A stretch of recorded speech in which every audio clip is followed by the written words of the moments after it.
wants to do a conditional zoning to put an asphalt plant in the middle of downtown, Right.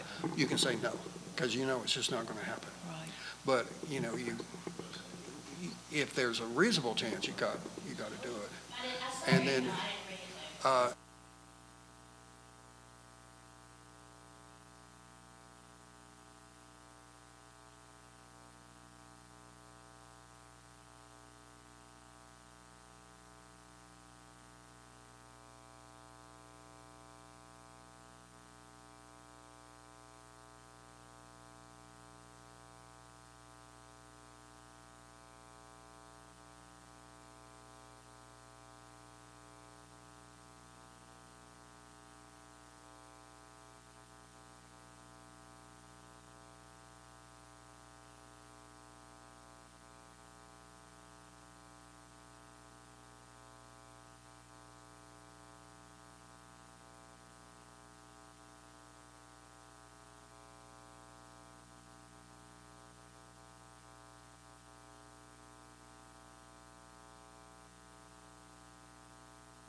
Hello? Yeah, it's working. 10 o'clock, call the meeting to order. Purpose for the meeting today is to look at the sign ordinance. It's more of a workshop than an actual meeting. We do not have a quorum. Do have 2 commissioners here, and some of the others may be joining us by Zoom. Commissioners, I got to vote on the agenda. I got to adopt it. Commissioners present, would you make a motion to adopt the agenda as presented? So moved. Have a motion from Commissioner Alexander. Do I have a second? second. Oh, good. Second from Commissioner Widmer. All those in favor signify by saying aye. Aye. The agenda is adopted. We'll start off by reviewing the what we're here for is the sign ordinance. Okay, who's going to run this show, you or me? Are we going to read it line by line or take it section by section? Okay, we're going to take it section by section. Okay. Does anyone have any problems with the page 1? We'll have a public hearing later.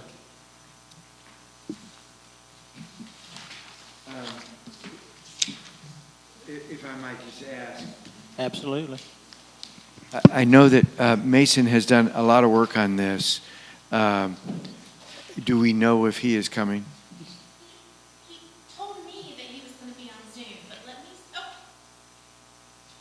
Mason, can you hear us? Mason, can you hear us? If you are on, could you text me?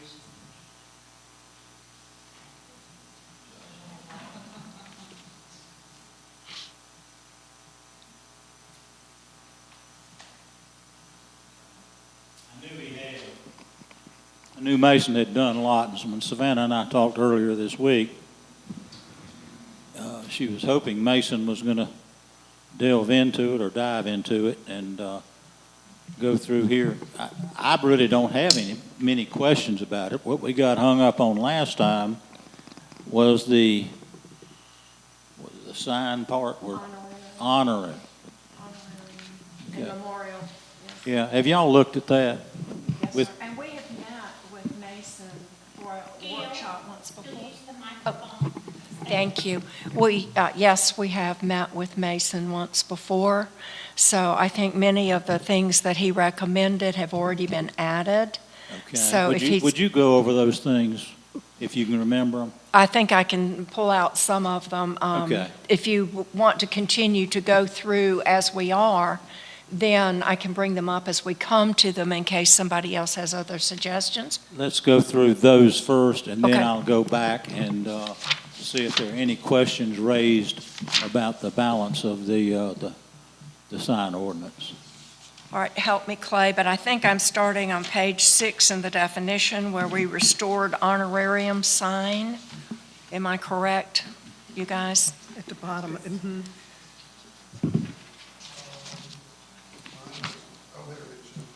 Okay, I've got Yes. page 6. Where are we?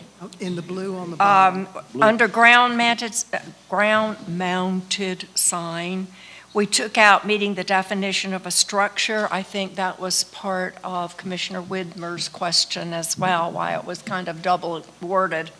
And then we reinstated the definition of an honorarium sign. Okay.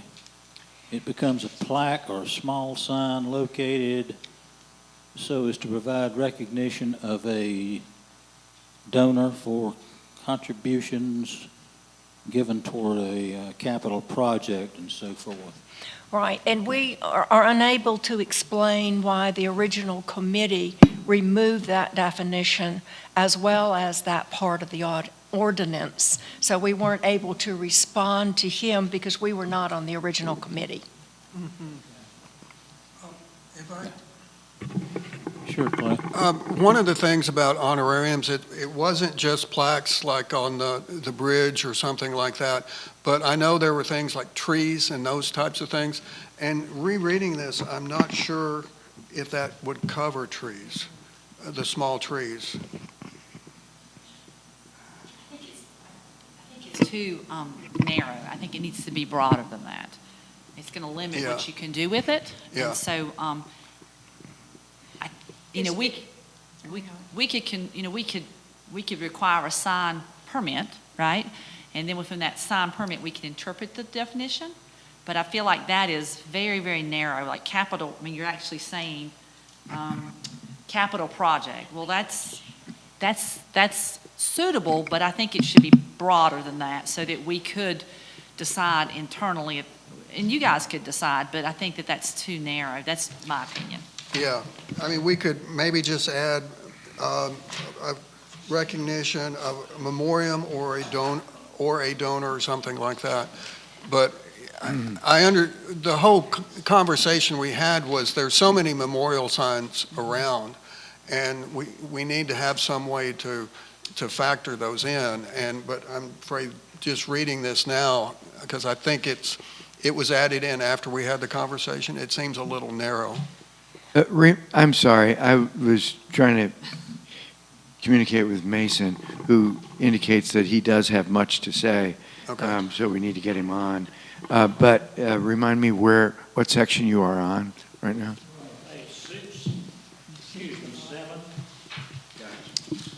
Page 6, honorarium. And I just flipped over to the ordinance statement on page 21, if you want to look at both of them at the same time. Yeah. I don't know if that answers some of your questions or not. I do have a question about the ordinance itself, just a minor question. Okay, let's stick to one subject at a time. I think we're on page 6, talking about the honorarium signs. And our code enforcement person suggests that we narrow that and Expand it. Expand. It's too narrow. do narrow. I'm sorry, it's too narrow, yes. How would you expand it? Well, I think it's, when I say it's too narrow, when you say recognizing a contribution towards a capital project or specific improvements of existing facility, I would say it was just allowed, and then there needs to be a permit associated with it. So someone comes in, fills out a permit, and you guys can decide, or we can decide administratively whether it's going to be allowed or not. And we can have restrictions associated with that. But I think saying it has to be a contribution towards a capital project or an improvement, that's just very, very narrow. Because you may have somebody who gets hit on the road and you want to, I'm just being honest. It needs to be it needs to be open-ended, and then you can decide administratively, or of course the committee could decide administratively whether you're going to allow it or not. Okay. Okay. How would you word it? I'll have to think about it. Let me think about it. Okay. Okay, I will, and I've got it marked here. I will, and I can look at other references. What I've done in the past is you look to see what other municipalities are doing, because you don't need to recreate the recreate the wheel. But I just definitely, that was the first thing that jumped out at me, was that it's just very narrow. Okay. So you'll come back to us? I will come back to you, yes. I can work on that this afternoon. I can share what I find. How about that? Okay? Okay. Okay. Good deal. Can I make an observation? Absolutely, Mason. Please. Thanks. Josh, just a second, Mason, Josh, can you turn the volume down on that?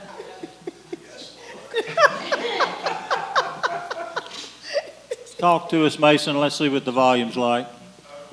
Okay. That's good. That's good right there. Go ahead. Okay. I want to say, the whole reason, I apologize for being over. The whole reason though, this go with the sign ordinance was to deal with some Supreme Court decisions, and this wasn't the sole reason. To my knowledge, was to deal with the Supreme Court ruling that outlawed content-based regulation of signage. Okay, and what I indicated in our first meeting was that I believe what we needed to do was to exclude honorarium indicia,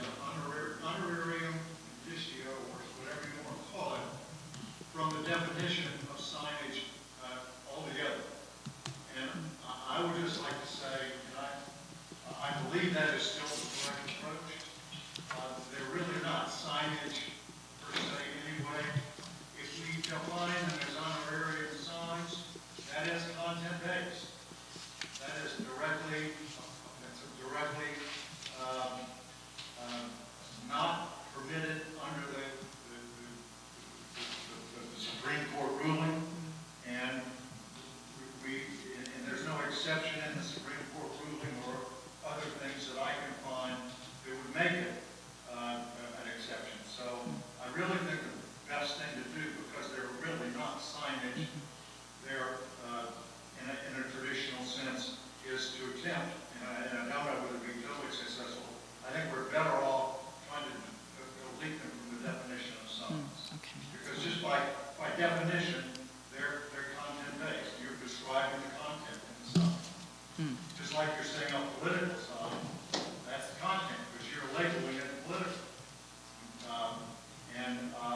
I think the best way to do it, because they are, as Clay pointed out, a lot of times put on rocks and trees and stones and so forth, and not necessarily, or much more often on the side of the building. They're just not signs at all. So that's my 2 cents worth. So Mason, in your opinion, if we did away with that whole honorarium section there, would that be the best approach?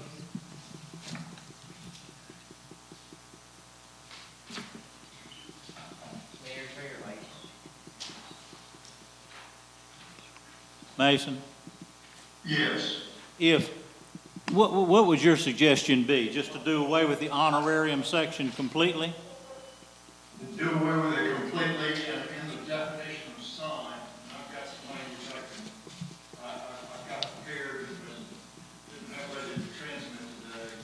That in the definition of signs, we say that it does not include markings or indications recognizing the donor of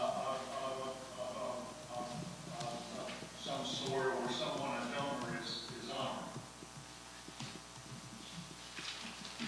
Let me read my language that I've got.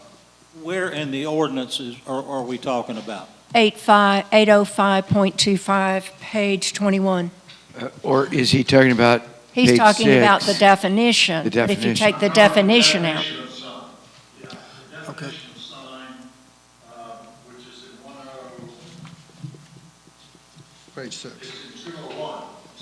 Well, At the end, I will put, signs shall not include words, common numerals, and accompanying figures placed on surfaces, recognize a government contributed to a non-profit organization or which honors the memory of someone designated by the government. Where are we, please? I'm lost. That happens a Mason is lot. talking about 201 definitions. However, what he is reading, or what he has just read, is not what we have in front of us. No. Mason, what we have in front of us under definitions in section 201, under honorarium sign, reads, a plaque or small sign located so as to provide recognition of a donor for contributions given toward capital projects or specific improvements to existing facilities. That's the section, Could that be deleted? yeah, that's the section you said to delete, right? Delete honorarium signs. Yeah. And then at the end of signs on page 10 of the ordinance, I don't know what the number, what page. It's actually page 11 here. The 11 on At the end of sign, after C article, Roman numeral A, opposed to N, I would insert the language, signs shall not include words, common numerals, and accompanying figures. And this is, this is no magic language, somebody can revise it, but placed on surfaces which recognize a donor contributing to a nonprofit organization for which honors the memory of someone designated by the donor. You got that? We're going to have him send the notes, and then we'll share those with you guys, if And I that can works. get it from the recording as well. Okay, Mason. Mason, could I ask a question? Were you talking about on page 21, then deleting the 805.25 honorarium? And if you are, Yes. okay, that's where you have restrictions on size and types. I'm just asking for clarification. If you don't have anything, does that open the door to have an honorarium sign that is big and flashy or something like that? I mean, do you want? Yes, it is, and that's just the price you pay for complying Okay. with the Supreme Court's order. But that being said, I don't think that, we've not seen anything other than really small tasteful honorarium signs throughout Montreat's. I don't know of one distasteful honorarium sign I've seen in Montreat. Yeah. You know. Okay, I just So- wanted to be clear that what I Yeah. understood. So this is a change from our last meeting, Mason. That's right. At the last meeting, I said I thought we might want to just delete them as we needed to have them, period, but the answer might be deleting them as a sign altogether from the definition, and I have since researched it, and I've concluded that really is the best approach. If we create any exception we create, as long as we consider it a sign, is going to violate the Supreme Court ruling, because it's content-based. And so this is in my opinion, the way to go. So are there three areas then that we need to address? One is back on the definitions under honorarium sign, which you're suggesting we delete. Right. You suggested under the definition of the word sign on our current page 11 that we add language to that. Yes. And Which I had read out and which I'll furnish. And Okay. which is subject to whatever revisions the committee wants to make.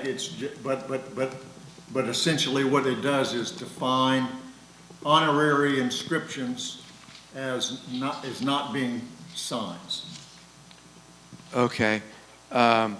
And you're also suggesting then that we delete section 805.25 Correct. completely? Which has been deleted, yes, which was originally deleted, because it was content-based. That's the reason it was originally deleted.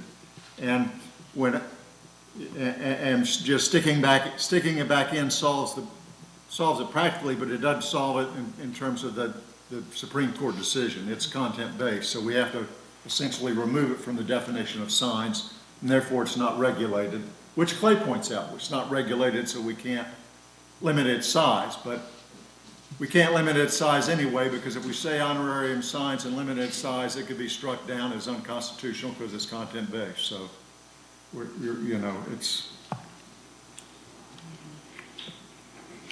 Angie, some of this is in red and indicated as new language. What's blue? Blue is new language. Blue is what? Blue is the new language, It's Mason's language. Mason's language, yes. Red is what we changed as the subcommittee, and then blue is what we changed after we met with Mason. Okay. So after you met with Mason, you inserted honorarium signs, but now he's suggesting removal of it. Yeah, what I said at the meeting is in Montreat, we've got to figure out a way to allow honorarium of some sorts. They're just common in the community.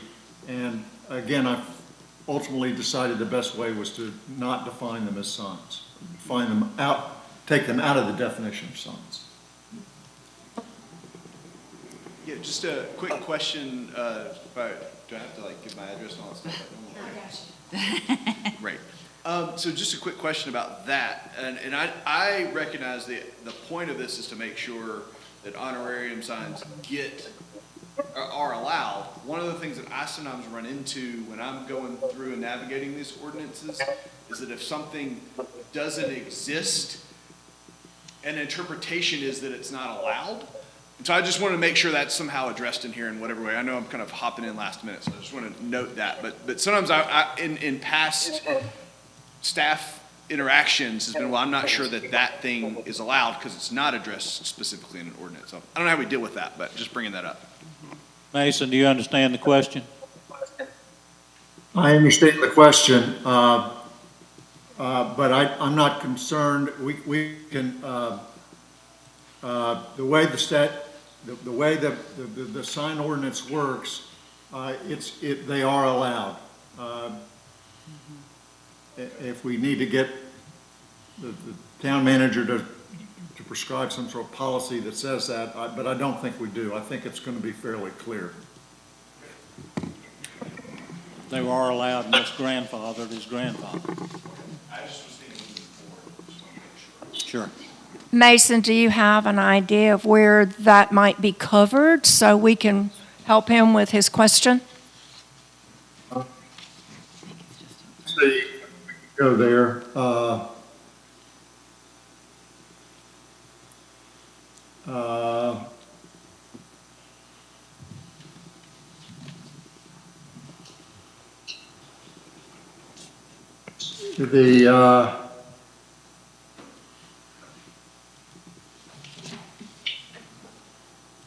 Let me get past definitions here.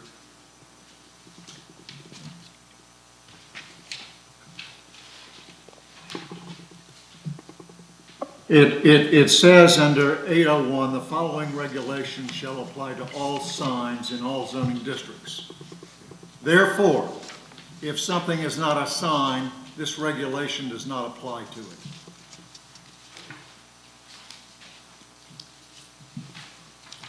Tanner's nodding his head. He understands.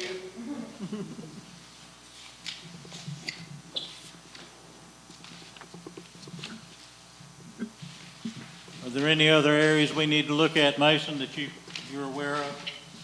Well, let me just, that you got past me, and again, I was struggling, but trying to get on the phone. I haven't seen what's in blue. I've not received a copy of that. But I think we talked in our first meeting about the definition. Mason, Angie emailed what we're looking at here to you this morning And yesterday. and yesterday.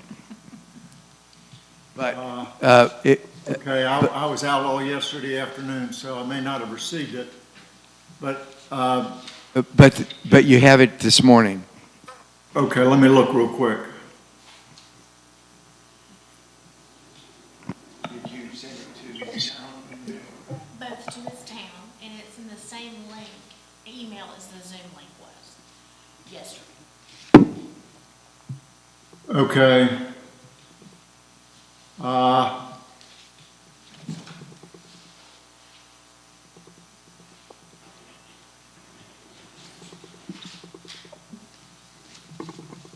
Okay, that's fine. That's fine. The one thing I was going to check, the changes made, that's great. Okay, that was on the definition of ground-mounted signs. We had a change there, and I saw that. Okay. That's all I've got at this stage. I'm ready to get back in the gear here.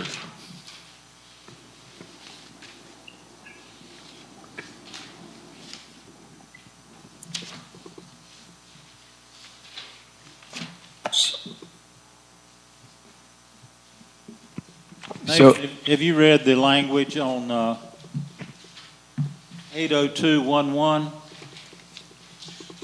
in blue? Let me get there.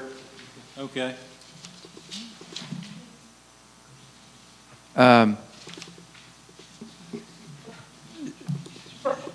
I guess we're not going in order, are we? Because there are a couple things before that. Yeah, where are we, in fact? All over the place. Well, you said that you had not had an opportunity to read the things in blue. Right, I'm just going down the definitions, and we had been at honorarium signs, so that's where I thought we were, at honorarium signs in the definition. We were. We've deleted Okay. that. We've deleted that. At your recommendation. I believe, is Right. what Mason's at. And then the next change I see is signs shall include flags and banners, and then the definition of signs.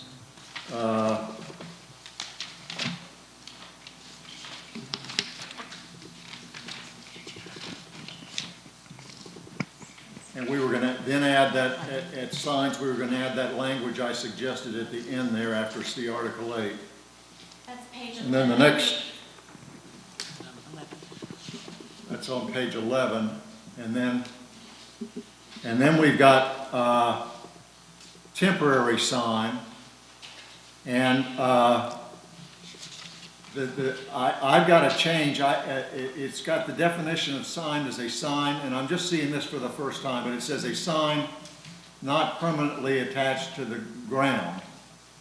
And I would go back to the original definition of temporary sign that was in a prior version of the ordinance somewhere, but instead of a temporary sign, is a sign not permanently attached to the ground, is a, and I can send it, but the definition says a sign with or without a structural frame, one, not permanently attached to a building, comma, structure or the ground, and two, intended for a limited period of time. So a temporary sign just not pedestrian, I think that's, I don't think that's a good enough definition. We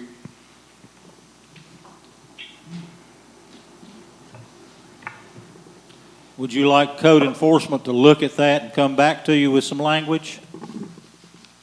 yeah, I can send this language, which is, I believe, let me get,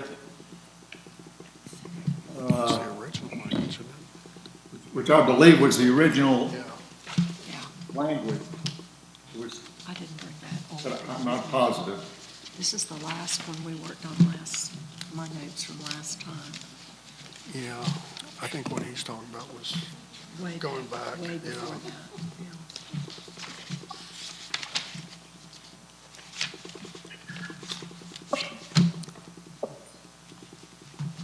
Are you still looking through it, Mason? In addition to temporary sign, and again, I can send the language I've got. There's a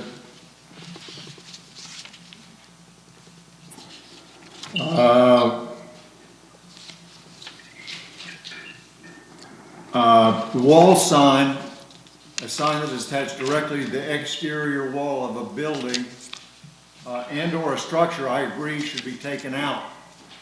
But I would put, or other exterior wall, such as a retaining wall. And again, I can send that language. And then under that, window sign, I agree with the blue took it out, and that's based on our last meeting, and thank you for that change as well. The only thing I would say is we've got to be, which is attached to, placed upon, or printed on.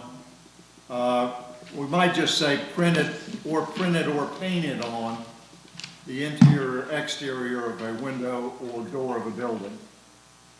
And I can send that minor change. And then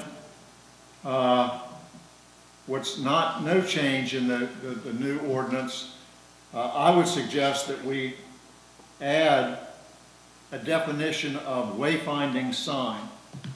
And I've got a definition. And I would say that because the research I've done since our last meeting would seem to indicate that wayfinding signs are not deemed as content-based. And I think there are places in the ordinance where we need to refer to them. And we actually had a definition of wayfinding sign buried in the ordinance before, and I forget exactly where, but I would. Look at page 23 of what was sent to you this morning, section 809. Okay.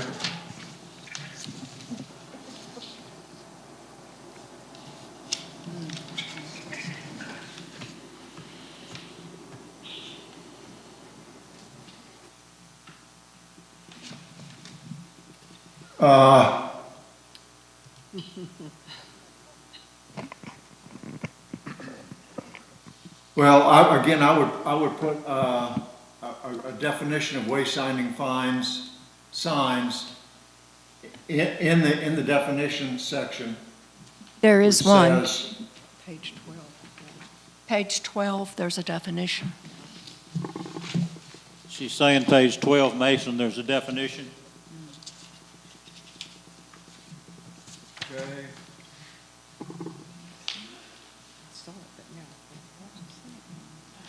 okay, we've got a definition of wayfinding, but not wayfinding signs. I'm suggesting that right after wayfinding, we have a definition that says wayfinding signs, which says a sign designed and intended to direct a person from point to point or confirming a person's location or progress along a route. And that's a definition that's already buried somewhere in this, and I just can't find it right this minute. But but it puts it in the definition section. And it defines it as a particular type of sign, which apparently the courts are not finding those to be content-based signs. And we've got some places that I think they're helpful for.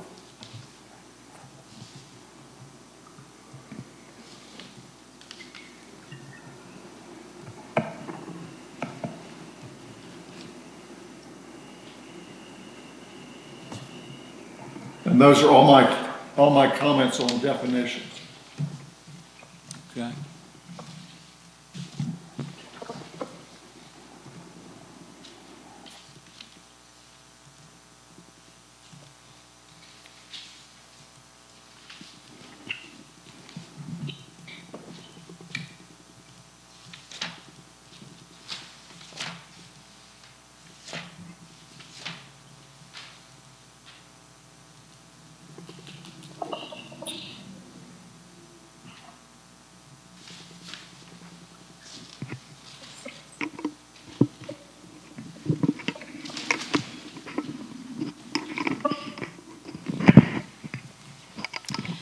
Does anybody here have any comments on any of the definitions? Clay and Gail? You're good? There's mine. Okay, what's the next section, Mayor? Is it, It would start with page 13, Okay. Article 8. we'll start there with signage. Mason, do you have anything for Article 8, signage? Well, that's really the whole rest of the ordinance, but if we're talking about, you want to start with, I have nothing for 800. Yeah, let's go through it numerically. Okay, anybody here, 800?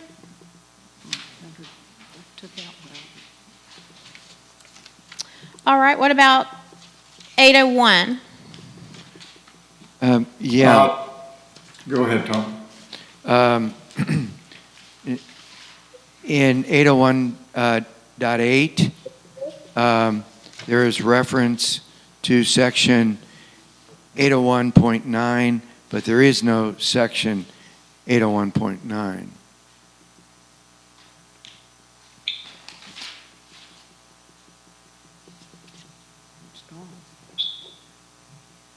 Is it in Yeah. blue at the end there?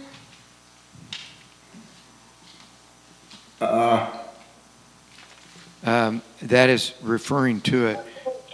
I read that as any sign which does not comply with the ordinance after the effective date, or any sign maintained in a non-compliant manner shall be subject to the provisions of section 801.9. And there is no 801.9. There's an 801.8. That's right. There's no more 801.9. There is an 801.8, and it should be changed to 801.8. But that's, I mean, it's circular, because that's what that's where this enforcement of regulations is. Does that make sense? Well, I'm talking about, if we go to, under maintenance, let's just start at 801.2, let me just say, this is a fundamental change. I don't know let's see. Where are sections through?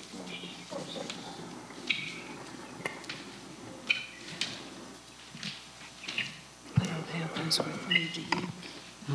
I didn't bring those with me, did you? I think where we've got, for example, at the end of 108.2, it reads, enforcement pursuant to 801.9 would be the enforcement, or rather 8.8, change that to 801.9. Now, that's been removed. They've removed, and I'm suggesting that 801.9 be put back in here. What was suggested by the committee, and we discussed this, I thought, at the last meeting, and I probably didn't explain my comments well, but the committee referred back to the general enforcement sections for zoning, okay? Zoning enforcement. And I don't think that's appropriate because zoning is really very different. Zoning violations are very, very different from sign violations. The remedies don't work or aren't exactly right. And I don't think that I just don't think they work well. And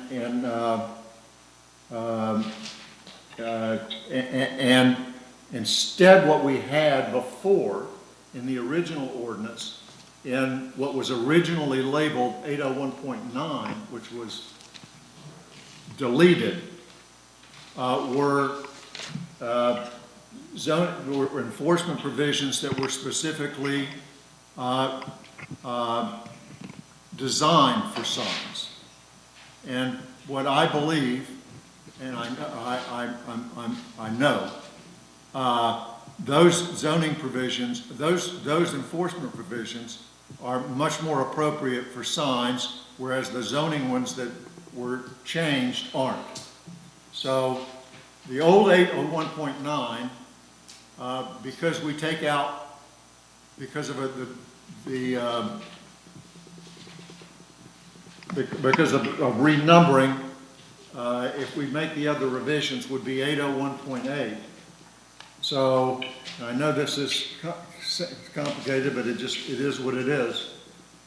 In both 801.2 and 801.3, where first 801.2, where it says pursuant to, and it's what's in red, section 801.9,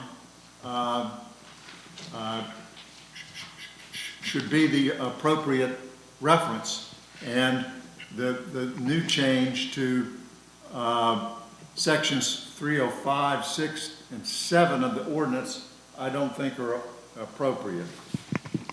They don't exist. Well, there are,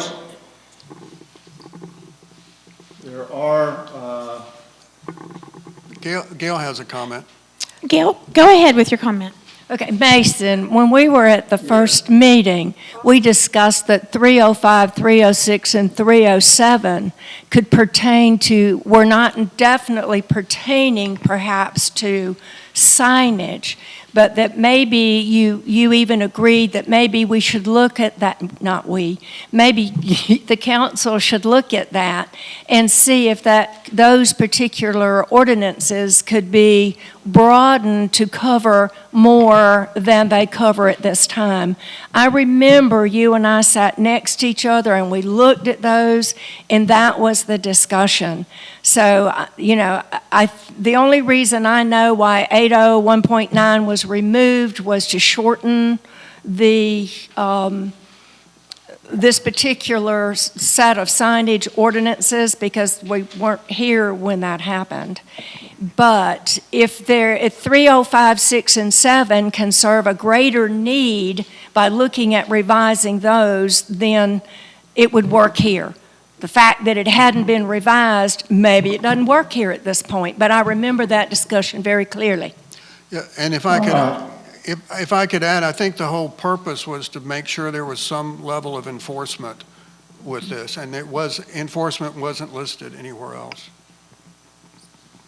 Speak directly to We'll try.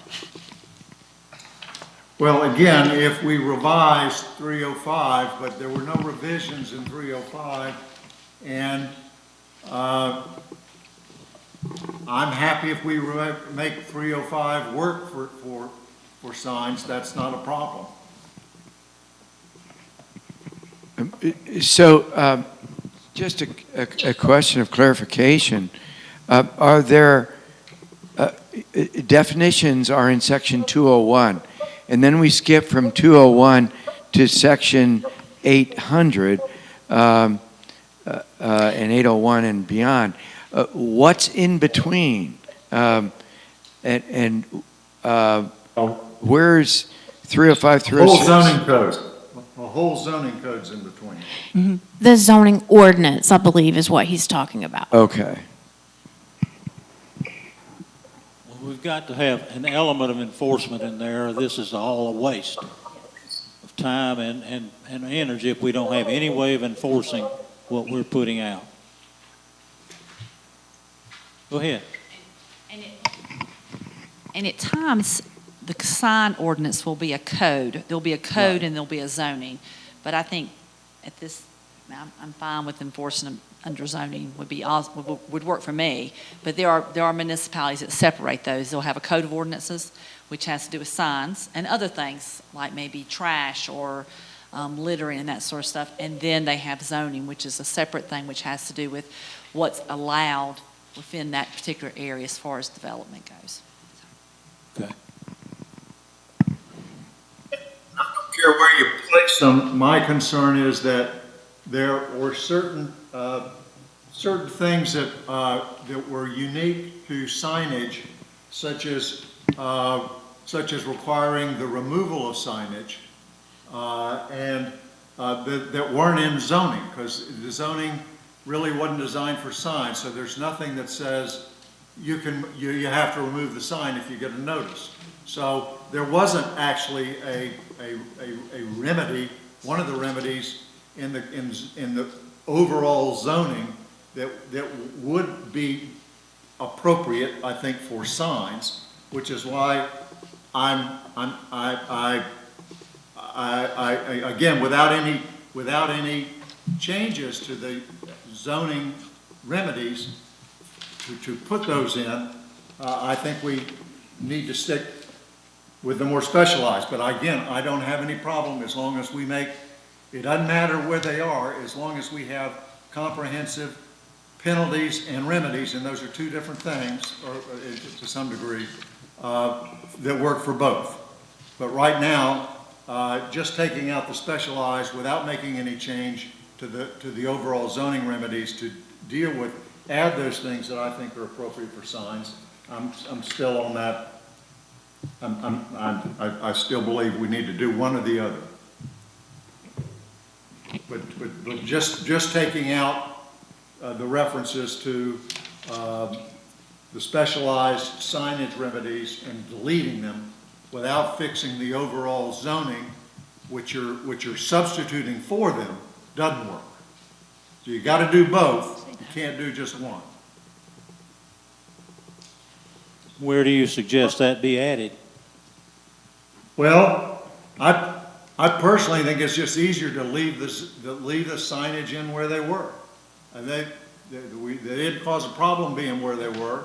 There wasn't any need to do it to make revisions for content-based signage. There wasn't any, I don't know why you take them out to begin with. Commissioners, is that something you agree with? I'm lost.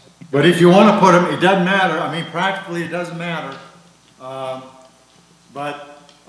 You know, sometimes it's easier to refer to them, which is why, you know, it's easier to refer to them, and it's in the same ordinance as the regulations themselves. So. You got that? Yes, maybe the section Shelley and Mason can work together on to decide Yeah. the language, and then Shelley can send it out and see what everyone thinks to make it a little clearer. It's fine with me. Okay. All right, Shelley, you'll need to look at 801.2 and 801.8 because they conflict with each other.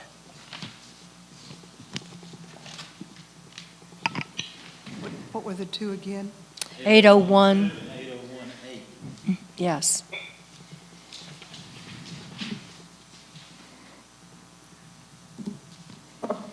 Okay. Mason, what section do you want to go to next?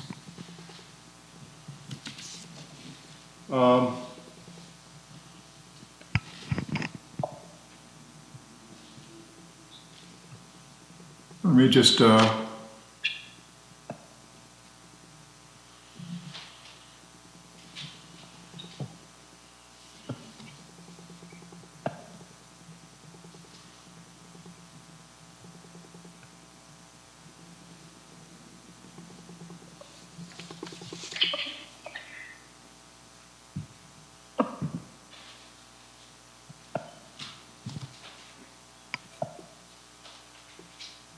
I'm not.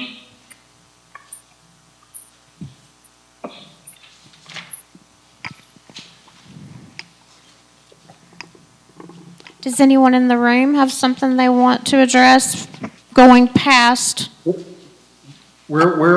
me a number. So I think it started at 801.8, and then we decided we needed to do a little work between 801.2 and 801.8. So I think the next section would be, 801. Well, we were gonna add, let me just go, we were gonna add, at the end of 801.2, we've got a reference to 801.9, that if we put back in assuming we take out building code compliance, that's gonna be renumbered to 801.8, if we're gonna leave an 801.8 in there. So that would be an 801.8. Also at the end of section 801.3, the reference to 801.9 could also be changed to 801.8. okay, Shelley will work with the renumbering when she does the rewording of those sections. Did you catch that motion? Shelley's going to work on that and get back with you? Yeah. Okay. And then,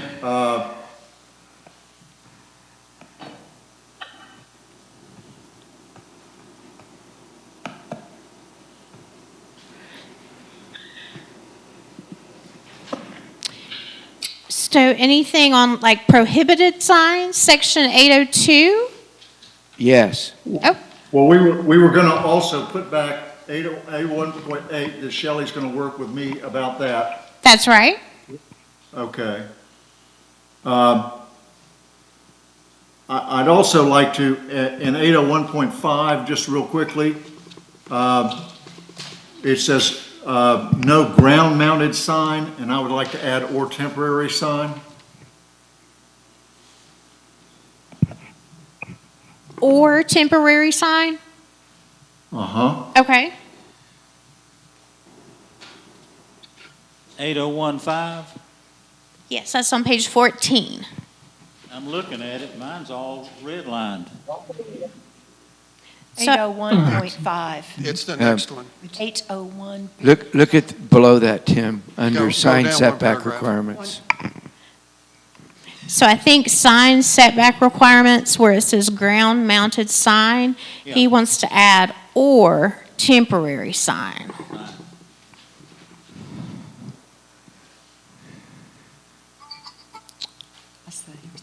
Okay, So are we on prohibited signs now? I think so. Tom, did you have something Yeah, for prohibited? and it does pertain also to sign setback requirements. 802.2, we are disallowing any sign located in the street right-of-way. There is a personal issue here. Well, it's not so much personal, but the PHC was working with the town council, and specifically Savannah, on signs in the right-of-way. She told us that they were approved and that we could go ahead with it, and the PHC has moved ahead with the design. I don't know if they've been ordered yet, but marking those signs in the right-of-way. And this section, 802.2, disallows that, as well as violates the new 801.5 sign setbacks, because some of those postings are right next to the walkway, or, yeah, walkway. They're not near the road.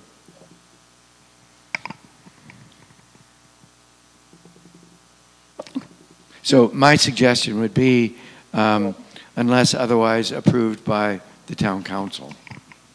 Okay. I think that that's what Savannah's attempt was on that. But Mason, did you hear Tom? Are you okay with that? I think that's, and there's also, we need to deal with, when we get to temporary signs, there's also some language about temporary signs in the town right-of-way. We need to make sure the language is consistent or not conflicting, but, and I think what Tom's referring to is actually permanent signs in the town right-of-way or on town property.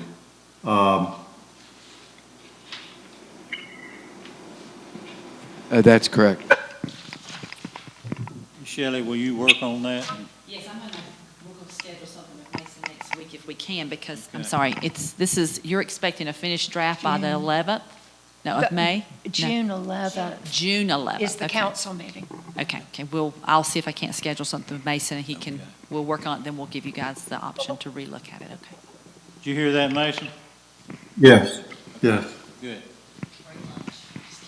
Green, Shelley, green font, green print, Green print, I'll use green print, okay. dark green. What's next? So next I have signs obstructing passages. Does anyone have Where are you? the bottom of page 15, 802.3?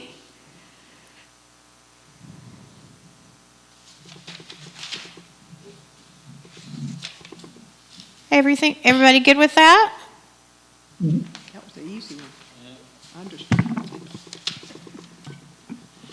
I don't have that as changed. Just making sure Okay. everybody's good. Mason, you're good to go on? Yep, good to go. Okay. Off premises advertising signs, 802.4. In the last line of that 802.4, the word sign should be capitalized. Okay, and I Defined think term.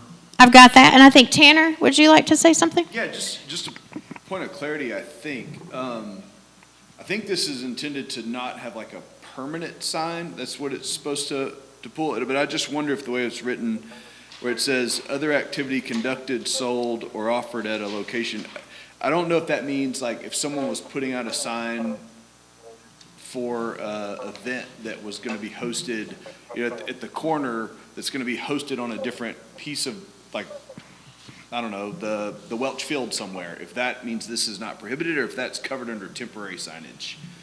I see that kind of thing happen around town a lot, so I just wondered if that's what that's. Change in venue sign. Well, like, you'll see things down the road where it says Arbor Day celebration, Tuesday or Saturday at Moorfield, and so the way this reads to me sounds like if it's somewhere other than sitting on Moorfield, it shouldn't be there. But that's probably addressed in the temporary signage, but I was just asking for clarity. I think it was intended to be covered by temporary signs. That's correct. Those signs would be temporary signs. We might want to say that we're referring to commercial advertising signs. I mean, somebody could argue that if you were advertising a native plant sale by putting up a temporary sign promoting the native plant sale. I think what's intended here is commercial advertising. Somebody coming along and sticking in, we clean your gutters, call A, B, C, D, E, F, G, and sticking it in the public right of way, that sort of thing. That's true. When we discussed it in the subcommittee, it was on commercial signs. Okay. The next section, flashing devices, 802.5. Go to lookout. Oh, no. Okay, everybody good with that one? Well, let me just ask this. Sometimes there are construction signs that might have flashing yellow caution lights. Does this prohibit those flashing yellow construction signs? I think that there's something in governmental,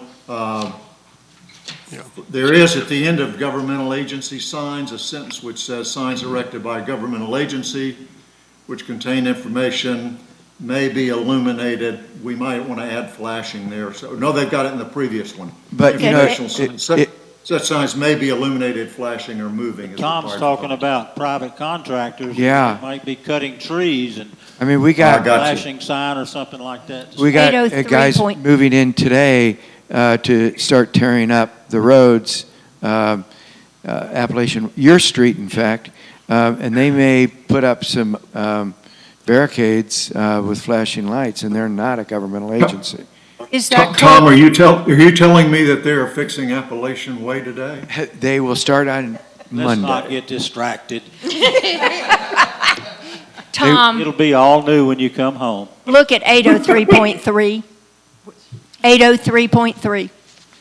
So that would be a warning sign, warn of hazards to life, limb, and property, such as high voltage electrical equipment, explosives, and the like. So what you're saying, Gail, is that a warning sign that has a flashing light on it, despite the fact that 802.5 disallows that, is allowed. Yes, I think 802.5 refers to something totally different, like somebody putting a sign in their front yard with a flashing light on it that says, "I sow Yeah, eat here. hymns." Yeah, that.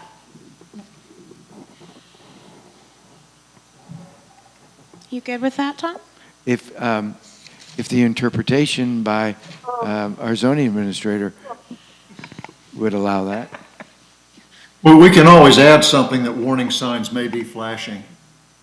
Okay. That clarifies it, and then there's no interpretation required. All right. Oh, 802.6, moving devices. Any thoughts?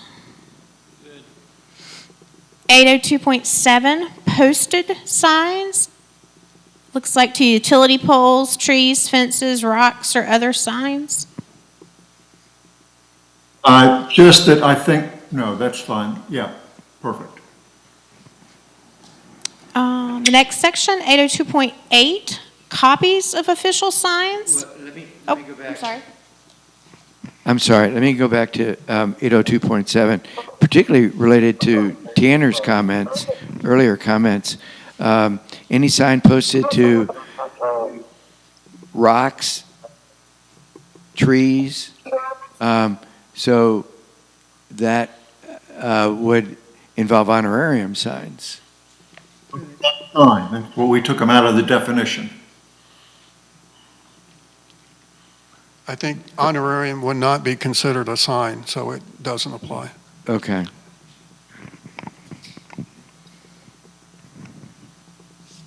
Okay, everybody good with that one?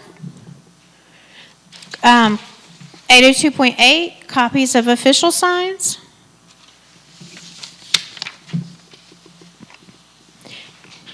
Eight 2.9, portable signs. Yeah, I just have a question on that. Tell me what the difference between a portable sign and a temporary sign is. Portable sign can actually, you know, I think they're trying to address signs on wheels. Or is it a portable sign? One of those fold-up sandwich Yeah, things? the sandwich boards is what I'm thinking about, but since you don't have, and that's usually a commercial entity, but that's very limited here, so. We do put those up around like Moore Center. I just ordered 3 more. So if that, I don't know if that's affected by this or not, but that would be like around the lake in front of the Huckleberry, that kind of stuff. We have those things. We sometimes put one down on Moore Center Field right at the crosswalk, just to make sure people know kind of where to go. But And also, event signs are sometimes put up right on the other side of the gate that are sandwich portable signs. Did you have any thoughts on that, Mason? Well, I guess, yeah, how do we distinguish a temporary sign from a portable sign? Because all temporary signs are typically portable in the sense that you just pull them out of the stakes out of the ground. That's a very good question, and I haven't had a chance to think about it. Mason, one way to address that is that you could have a chart that denotes what type of signs fall under this ordinance, and I have an example I can share with you. In the That'd be great. And in the nature of this, I think ordinances are a great idea to maintain order, but the way I like to address things as far as enforcement is just kind of friendly enforcement, because we can't cover everything in these rules. And I think it's important, just like if we don't say sandwich boards are acceptable, as long as they are maintained appropriately and they're put up, I think that's great. That's fine. I think that we all need to, because we will not be able to cover everything that is ever thought of in this ordinance. So. Very true. Okay, so I've got Shelley's going to send a chart to talk about different types. Then 802.10, roof signs. Help. Exactly, not allowed, not allowed. Then 802.11, signs not permitted.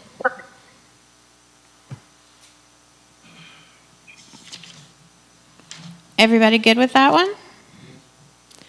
So the next section is exempt signs, with governmental agency signs as 803.1.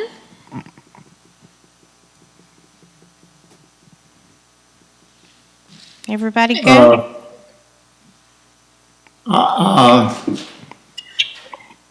got a number of things that I'd like to talk about with Shelley. It's about this.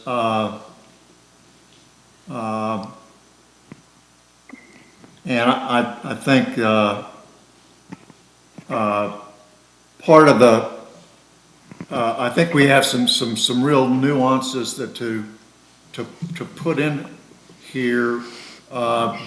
We're loading. Let me just say into this as I read it, and I could have this wrong, but into this governmental agency signs, we're at least we're hopefully putting a number of signs that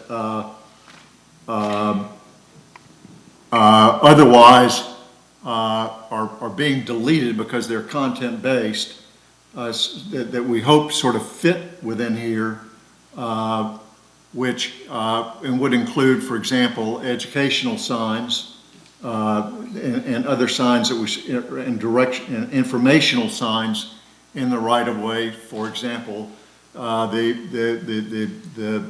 historical placards that would be put up by the PHC that we're planning on putting up, markers for the college, a number of signs for the college which are sort of in the right-of-way, and I've got and when we say informational signs, and that's another thing we're putting in here, informational signs, those are content-based signs. Typically. And so referring to them as informational signs might be, give us some problems. We may want to just refer to signs rather than talking about the types of signs, just say signs located on governmental property, which are either erected by the town or permitted to be erected by the town, and leave it at that. But I'd like to talk to Shelley about that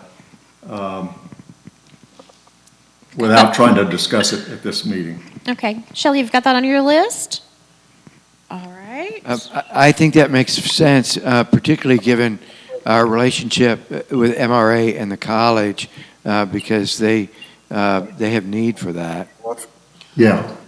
In our discussions in the subcommittee with the legal and everything else, I think the key part was erected and or maintained by the government agency or given permission by the government agency. I think as long as those two parts are in there, it covers everything that we were trying to accomplish. Permission or permitted by? Either erected by the government, and we said government as opposed to town of Montreat, because that includes, in case there was something from the county or the state, but as long as it was installed by the government or approved by the government, then it covered everything that we were concerned about. You're on that very last line of 803.1. Furthermore, signs erected by a government agency. Is that where you are, Clay? Yeah, signs erected and/or maintained by a governmental agency and/or with the approval of the government agency, which would include the town, the county, the state. Are you here? You're here. Here. At the beginning, at the In beginning. in blue. Yeah, of 803.1.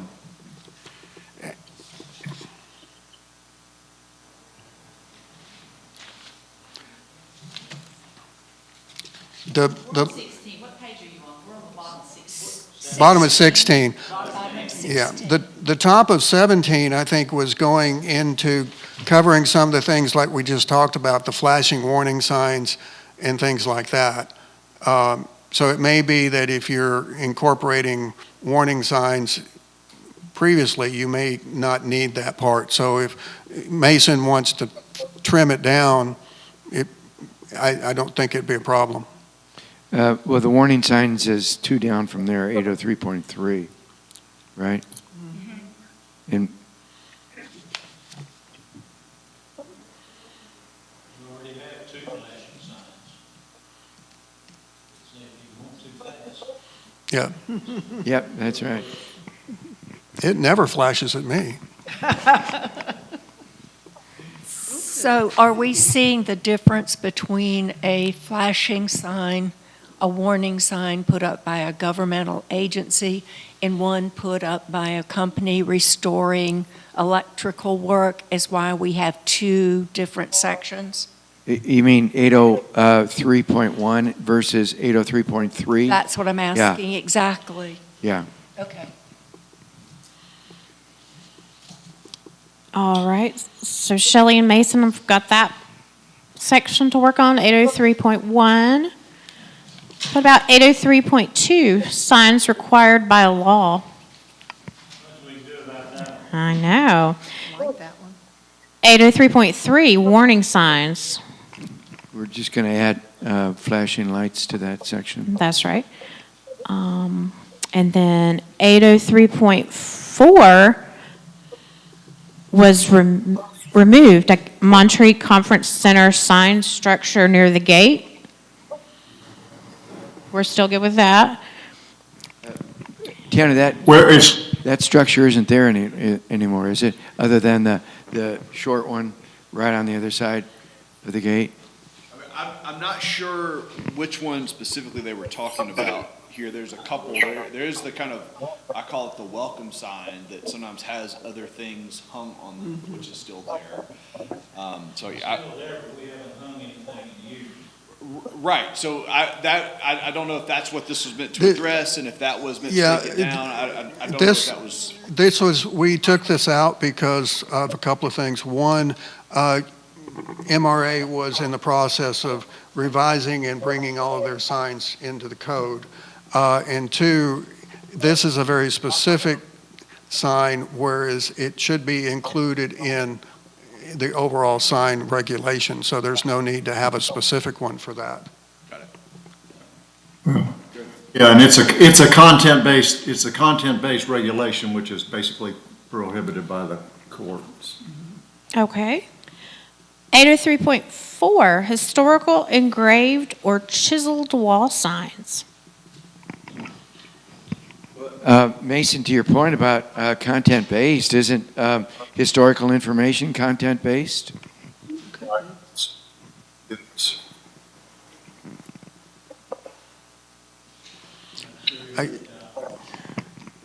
Did you hear my comment? Yeah. Mason, did you hear Tom? He asked? yes, did Okay. you hear me reply? No. No, sir. Oh, yes, I think you're correct, Tom. Historical, that word's, the historical is a content-based description and won't work for terms of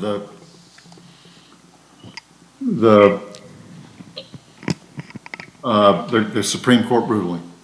So that word historical should be struck from 803.4? Yeah, I think so. Gail?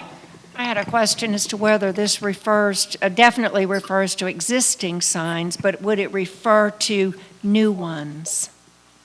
If someone wanted to chisel something on the side of a building, is this where that fits? Yes, it would fit in this, Gail.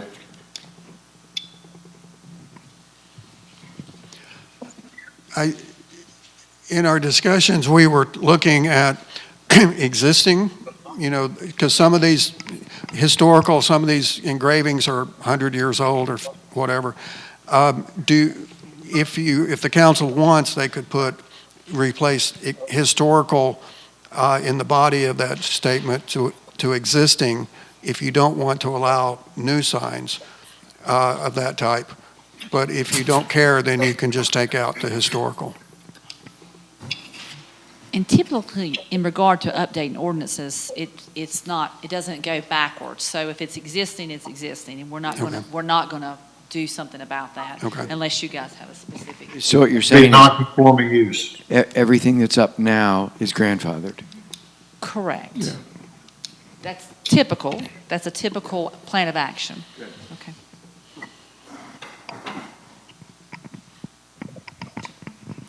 So in section 804, is everything being excluded, taken out, anything left in 804? 804.1, window signs.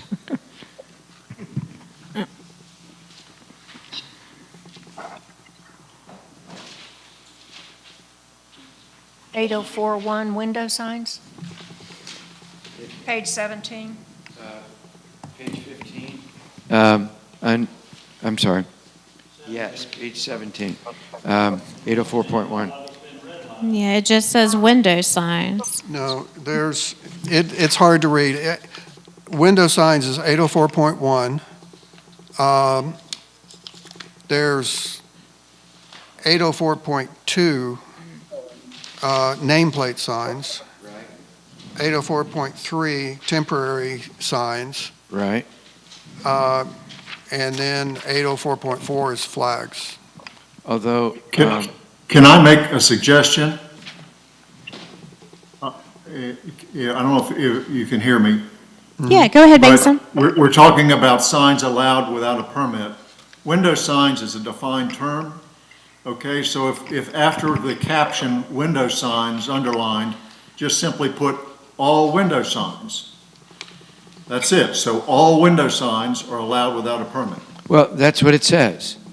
Under 804.1, it says window signs. Then after that period, say all window signs, period. Does it even need that?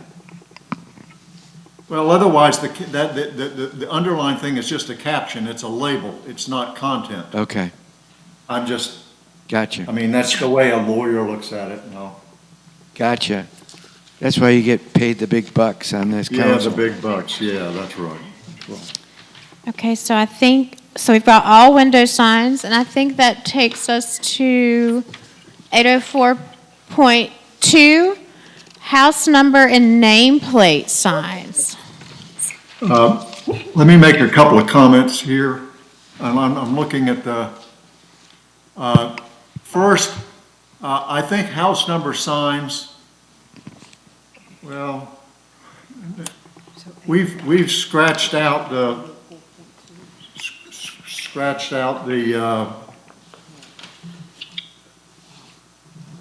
I would say house number signs to the extent required by governmental rules and regulations. They are required.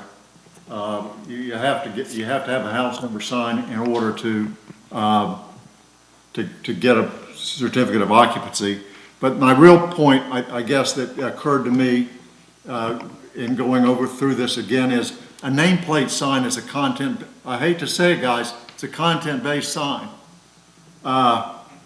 So we really, It's difficult to, I mean, technically, it's a content-based sign, and we ought to cover it in a different way than under this section.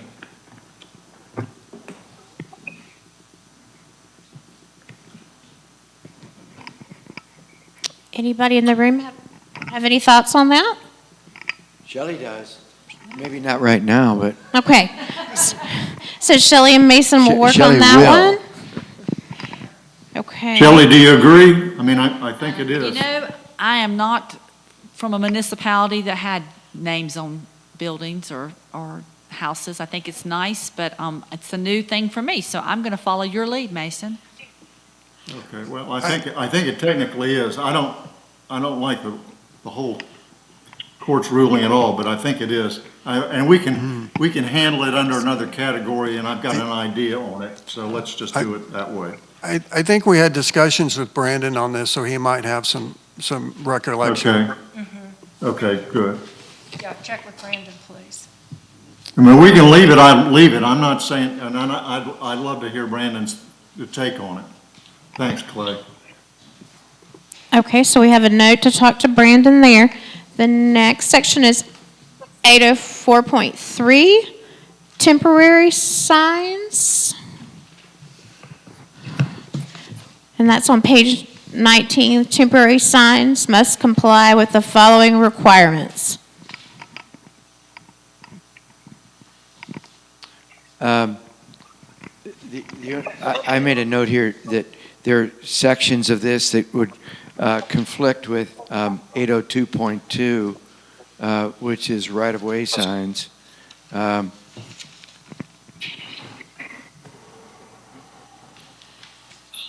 Maybe not. We definitely, Tom, I think you're right. We need to take a close look at that because they're interrelated, because many of these aren't placed on the right of way. And certainly if they're on right of way, they need some sort of town permit to be placed on right of way, some sort of permission, whether a general permit of you can put them, and then in the past, the town has had 4 or 5 designated locations. That's right. You could put these signs on. And probably we ought to, which might be a good idea to continue. And let me ask Gail and Clay and you, if I was putting up, if I had a siding business, I would look at 804.3 and see that my siding sign could go anywhere.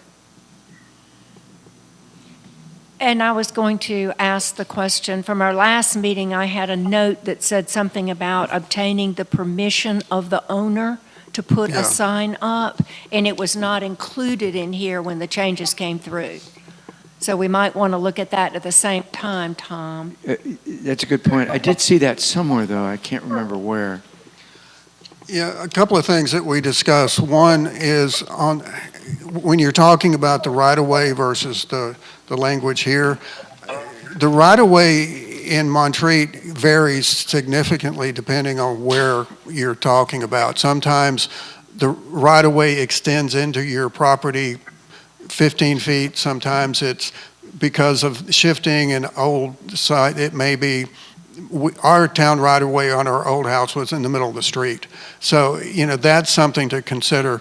The other is that one thing we were trying to take into account is, the variability in signs. If it's something like an election sign or a sign for work, then the 5 days should be followed pretty carefully.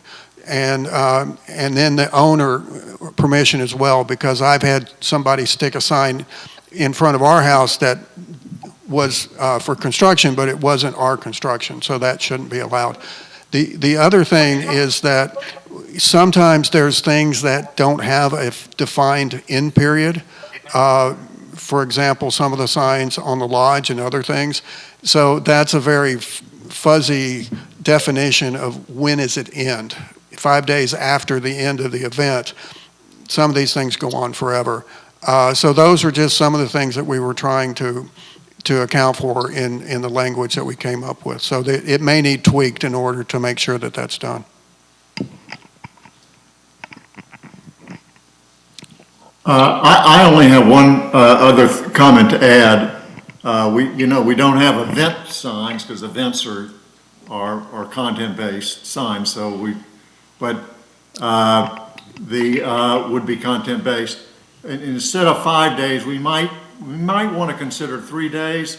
When people have an event, let's just say that's the barbecue, or it's some other event, or you want them to get them up. 5 days can be a long time, and confuse people as they, are coming in and out of town. We might want to make it 3 days. The 2 days has seemed to work, but I get why we go to 5 when again, the 2 days was limited to special event signs, and this is broader, so just something to take a look at.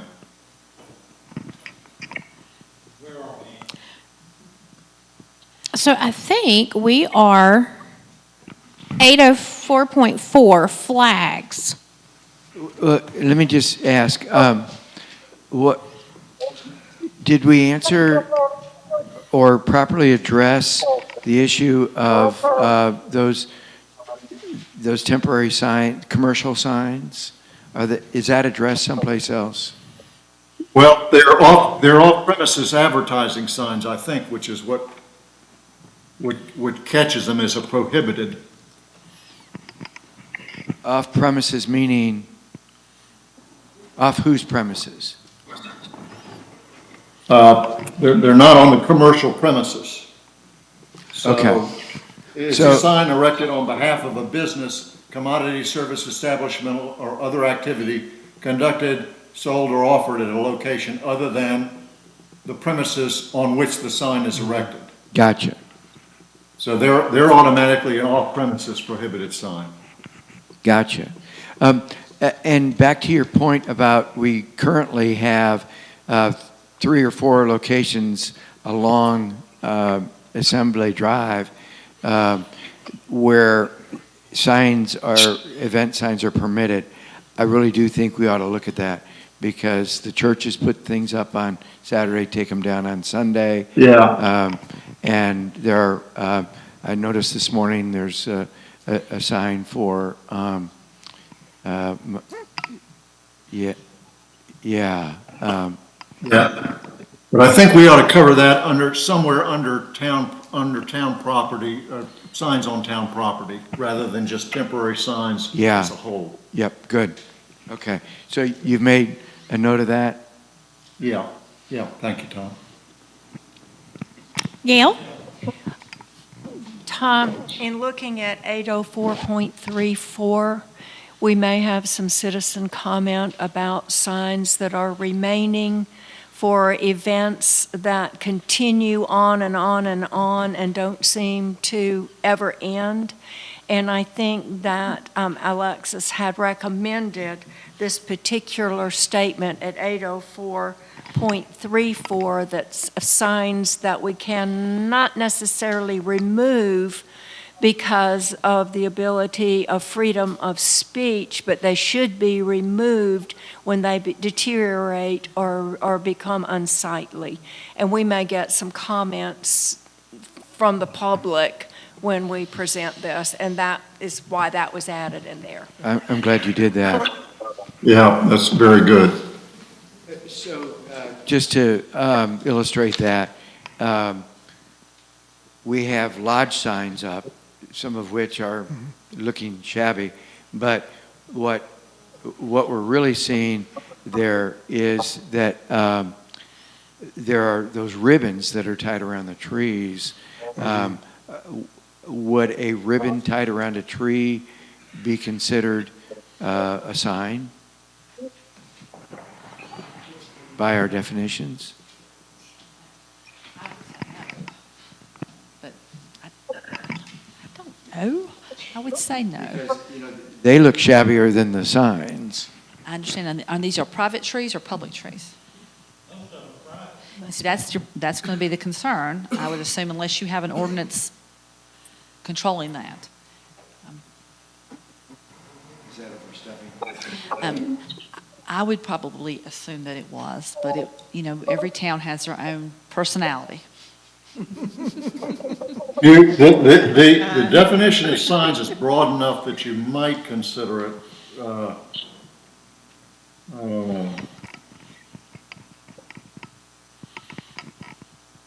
it's a device by which anything is made known. Since it's a distinctive ribbon and color, but it's a stretch perhaps.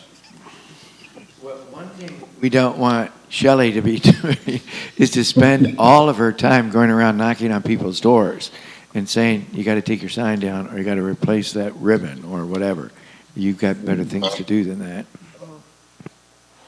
Because we do still have in here that you're the one that's responsible for alerting the property owner.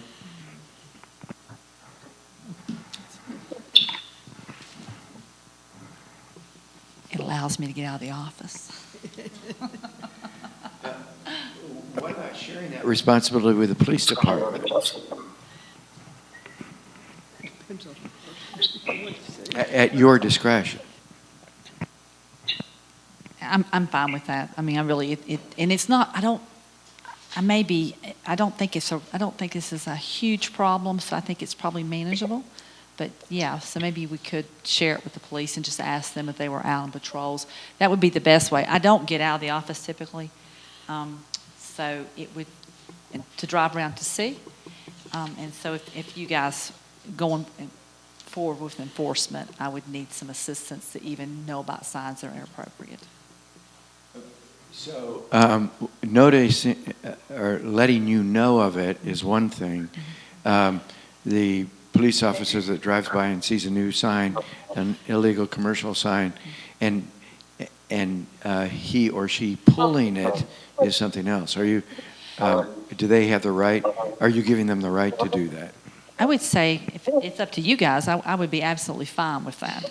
But we just need to define. I think a chart. So I have a chart that I have in mind that I've used before that I'm going to share with Mason. It needs to be clear. They need to be clear because, of course, whenever you're doing anything like that, you need to be clear as to what you're doing. People get very sensitive about taking their property. So. And I've had experiences where other neighbors don't like specific signs and they jerk them up and pull them, bring them to me.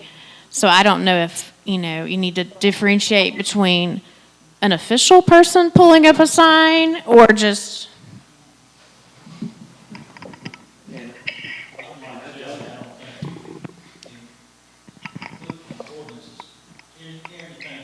Mm-hmm.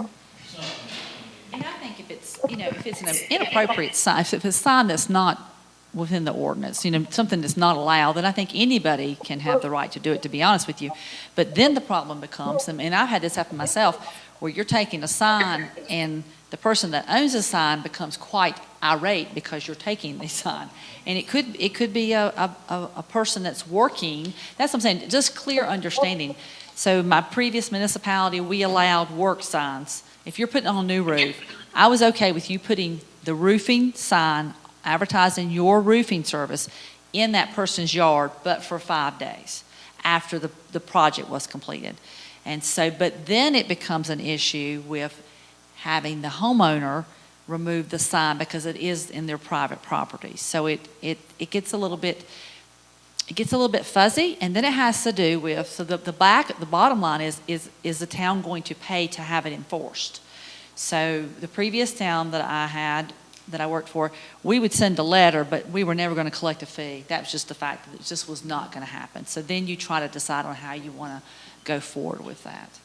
So ordinances are good, but they're only as powerful as you enforce them. But a lot of times it's just a goodwill thing, going to the homeowner and saying, hey, that sign is really not allowed, and could you pick it up? And most people say, oh, I'm sorry, I forgot all about it. So.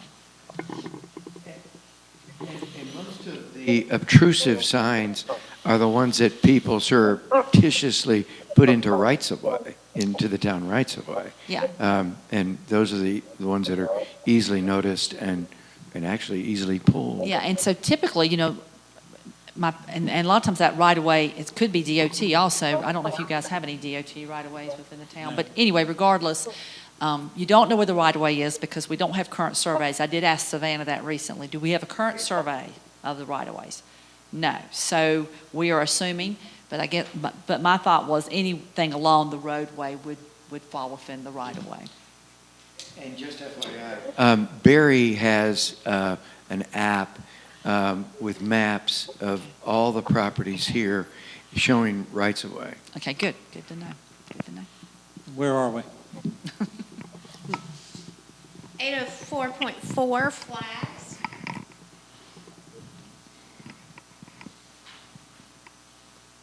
Everybody good with flags? Where did we include Monterey College's request of 6 or 7 years ago of banners on light posts or signposts? They're Banners. covered. We'll get there. Okay, section 805, signs allowed with permits.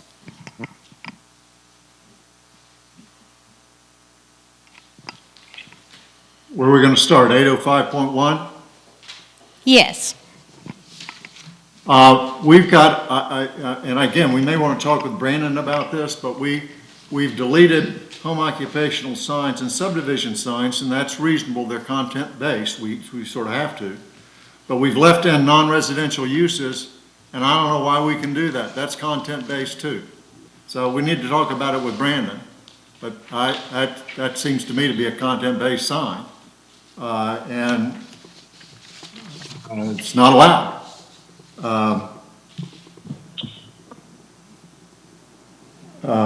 What we might want to do, and I was talking earlier about, the nameplate signs, is to allow one sign of such and such a size on any residential lot.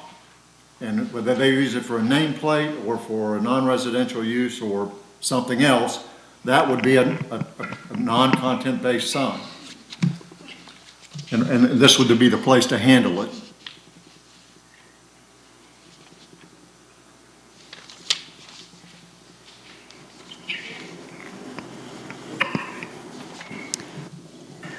All right. Any thoughts on Masons? Everybody good? Section 805.2, signs allowed in the institutional, residential, and institutional zoning districts.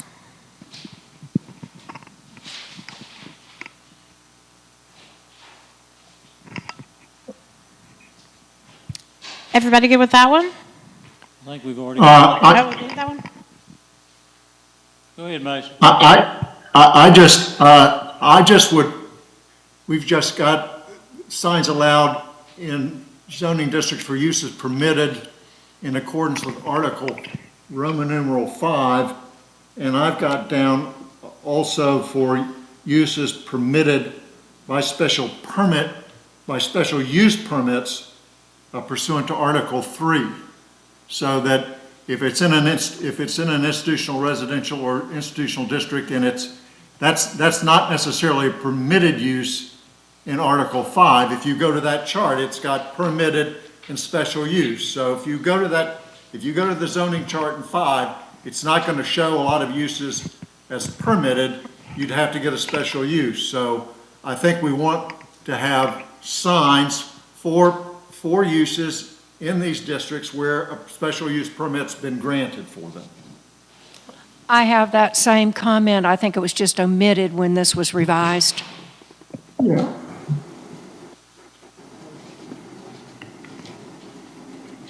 You got that, Shelley? Working on it. Okay.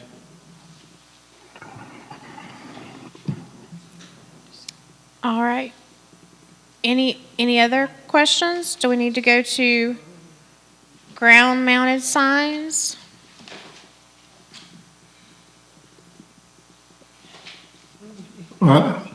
Page 20, 805.21. When you go to ground mounted and wall signs, and I think all that's already been pretty much covered in the previous sections.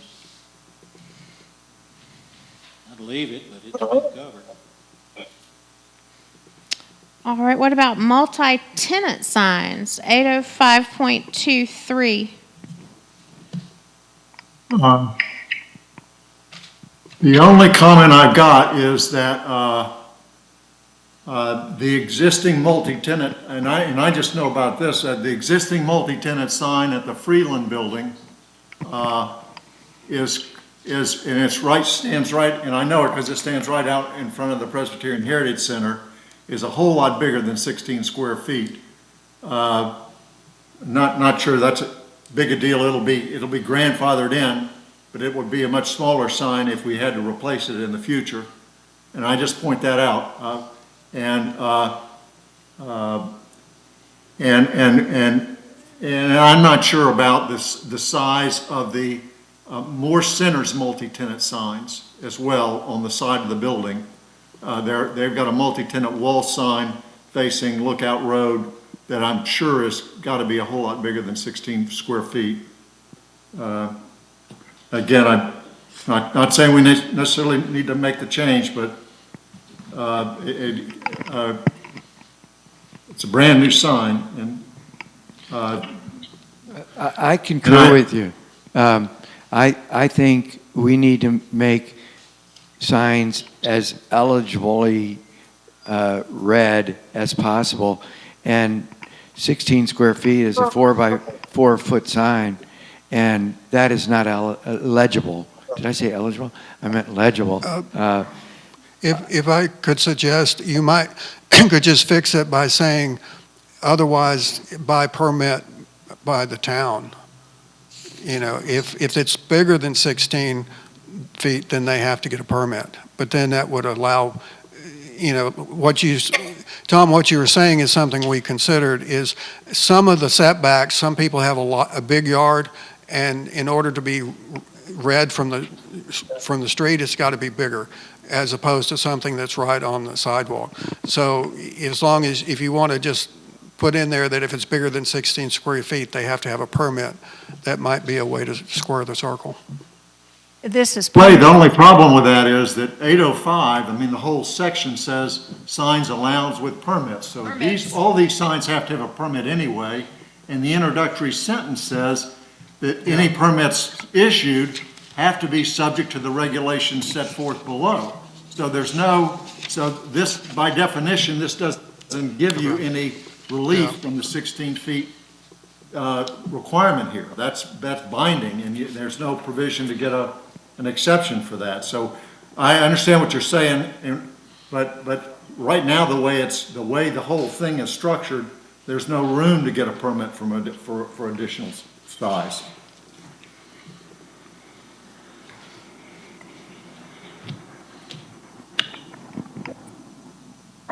Any other thoughts on that? Do you have any thoughts? You know, this whole section refers to the institutional zoning district as well as the IR district. So those signs are going to be related primarily to MRA and the college. And I just think we need to give them grace on this.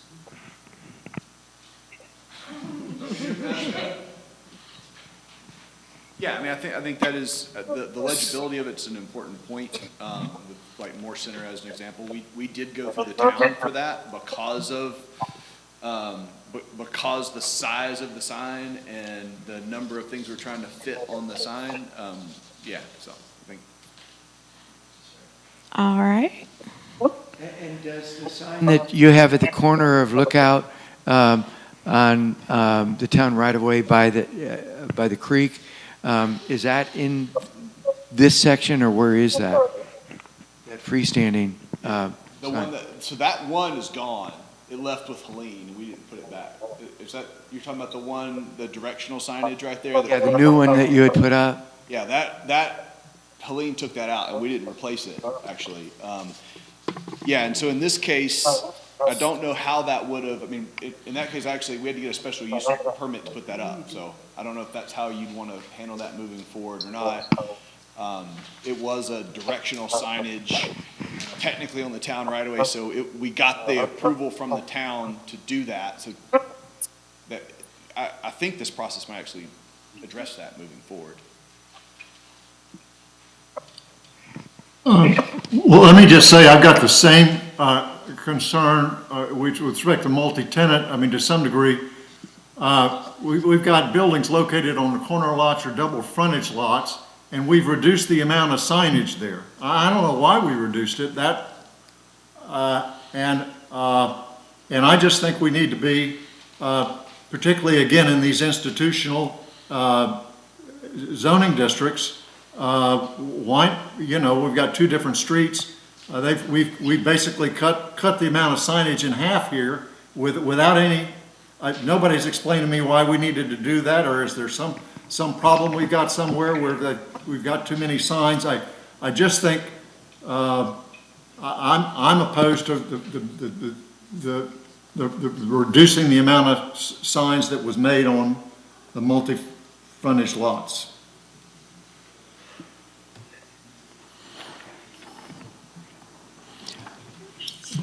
About 8:05. Yeah.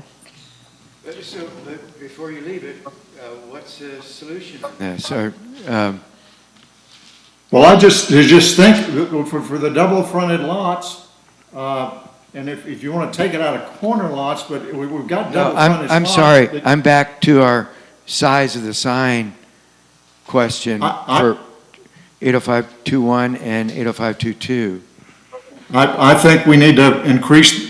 I think we need to increase the amount of the signs. I think 16 feet is too small for a multi-tenant office building, and it's a 4 foot by 4 foot sign, and I think it's too small. But I haven't either delete the requirement completely, the signage requirement completely, or let's measure some signs that we think are appropriate. We can take the measurements of the sign in front of the Freeland building. We can take the measurements of the sign, multi-tenant sign, in front of the Moore Center building, and look at that square footage and plug that in. Or leave it. I don't think anybody thinks that the sign in front of the Freeland building is an eyesore. Or leave it at the discretion of the zoning administrator when the permit is granted? There was something else that you had that talked about being, it was on honorarium at one point. It was, had to be in keeping with the style and perspective. You could add something like that, because if you're going to take out the size, you could Style, say perspective, and scale. scale. Yeah, you could add something like that, and then it leaves it up to the discretion of the town. That's a good suggestion, Clay. Well, the size of the sides is going to depend on where you put it on the Yeah. street or on the building. Right. One on the building that's 20 feet off the road, then, it needs to be larger. If it's right there at the street, it could be 16 feet. So I think it needs to be left up to the zoning administrator. But if you put something in there about appropriate scale and things like that, then that gives her some teeth Good that she could suggestion, use. Clay.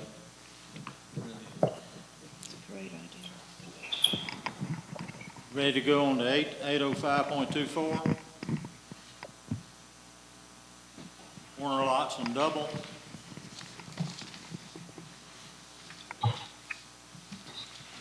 Well, again, I think we should go back to the prior, personally, that allows where you've got a corner lot or a double lot. Again, this is institutional. This isn't for residential areas. This is institutional residential, that you allow two wall signs and two freestanding signs.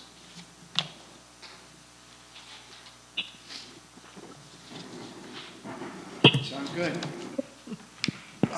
So we on 805.25? But Clay's got a point. Yeah, I think we tried to add back in the two signs, one for the double fronted lots. If you're going to have two, you could have two on on each side. It just didn't get added in here. So what needs to happen here? It would be a total, it would be two signs facing each street. So it would be a total of 4 signs per lot. Well, wait a minute, let's look at a corner, double. If it's multi-tenant, then they should get double, for, whatever for each side. So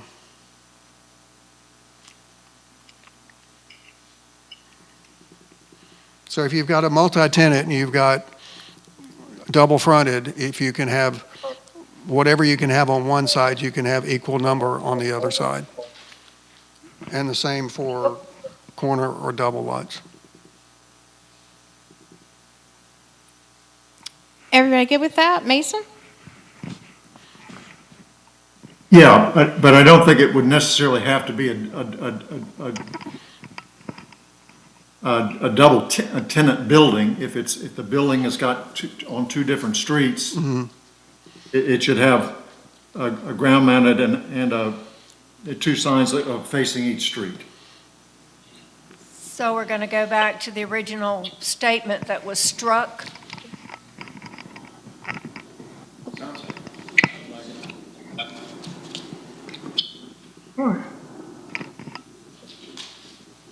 About 80525 honorarium signs, haven't we beaten that one to death? We took it out. It's out. And then 805.24, banners.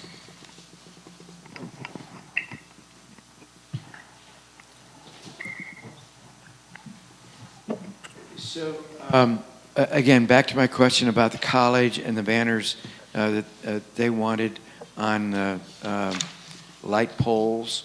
806. Yeah, 806. We're getting there.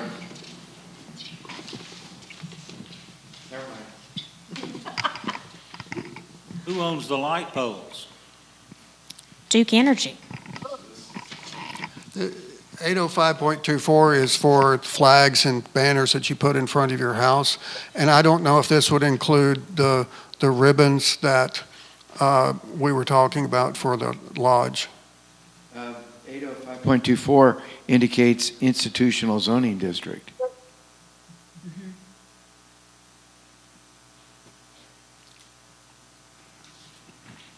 Oh, I'm sorry.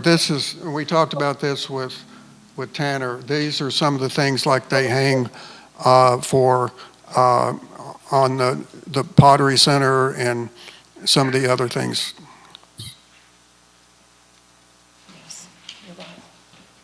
Yeah, we can, like every year when the summer starts outside of Freeland, 3rd floor, like we'll put a banner out to indicate that that's the 3rd floor for guests and stuff like that. So we usually will hang it out and we have typically kind of reached out to the town to just reissue that permit basically to say it's okay to hang that for the summer season. And so we hang it over the little railing there so people know where it is, and at the end of the summer we roll it up and stick it in storage. So 30 days wouldn't work for you. And in our case, I mean, unless we needed to redo it every 30 days, yeah, we've typically done it over the course of the summer. That's usually about 8 weeks, isn't it? 10 total, yeah. Because it also, we'll leave it up, usually, we take it down at the end of the Women's Connection at the very second week of August or whatever. As long as, as long as they come to the town to get permit, I don't have a problem. So are you suggesting, Tim, that we strike the time frame? Shall be allowed? Period. In the utility banners, we have a 3-month limit, if you want to make it the same as that.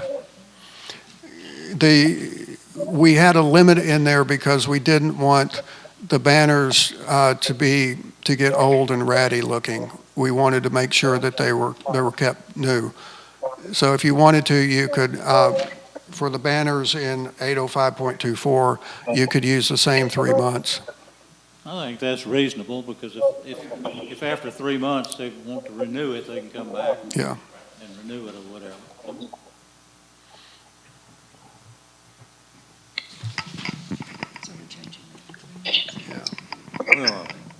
90 days. So, 8:06 yet? Scratch.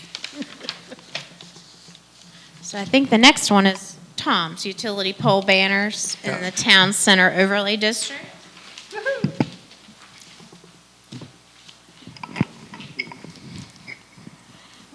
I don't have any comment. I just wanted to make sure that it was included.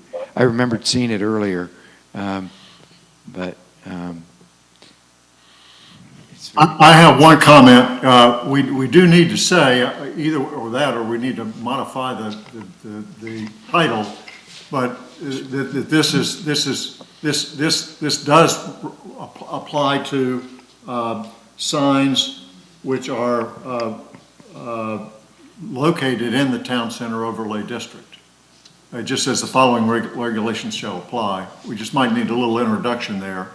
Owners of property within the institutional use zoning district or institutional zoning district and within the town center overlay district may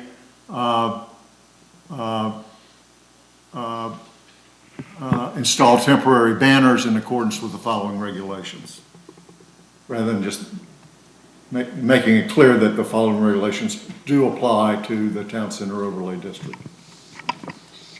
All right, I've got that one. Sorry, one more quick question on that one. And I appreciate, when we were talking about this in the last meeting, we talked a little bit about this. One of the things I'm curious about is like, I'm just thinking about from an institutional perspective, in the event that, so like these poles outside of our window here with the numbers on them are owned by the utility company. So in the event that there's a utility pole in the right of way outside of a property owner, right outside of our property, so we'll say Anderson as an example, if that right of way goes out there, is there a way, could in theory someone come in and put a banner on that pole getting approval from Duke without us having the ability to approve that? Duke owns them, but they're on our right of way. Got it. So, yeah,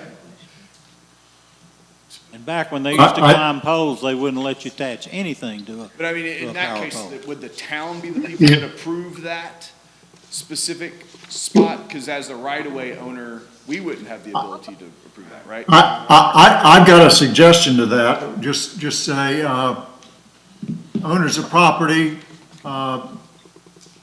may install temporary banners on utility poles located on or adjacent to their property. And then the following regulations shall apply. So if the poles are on the property or adjacent to the property, then it's permitted.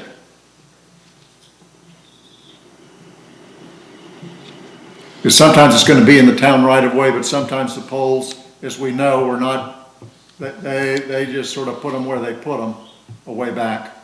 And some of them are on private property and some of them are on town right of way. They're both places. When they first came through, they just stuck poles where they wanted to. So if you say on or adjacent to, that's going to limit it to your, I think the way Tanner suggests.